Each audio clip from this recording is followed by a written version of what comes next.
Before I knew about pathological demand avoidance, my mom would always ask me, what does Cooper want for Christmas? What does he want for his birthday? And I would always think to myself, I have no idea.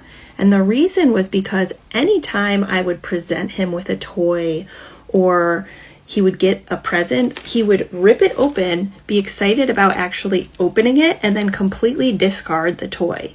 Sometimes we would get him something he seemed really interested in, like a sensory thing or like a certain board game, and he'd play with it for one day intensively and then refuse to play with it ever again. I did not know what was going on, and I kept thinking, okay, if I just find the right toy, then he'll actually like it and engage, but this pattern repeated itself.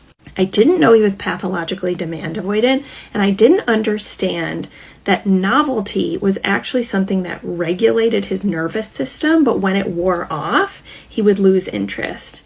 Now, why would novelty and dopamine and newness excite him just for a day? The thing that I believe it did was that dopamine hit of something new would distract him from an underlying baseline of perceiving threat in the environment, but the novelty and dopamine would override it temporarily. But as soon as the novelty wore off, he would go back to his baseline of activation and being in his survival brain, and he wouldn't be able to engage.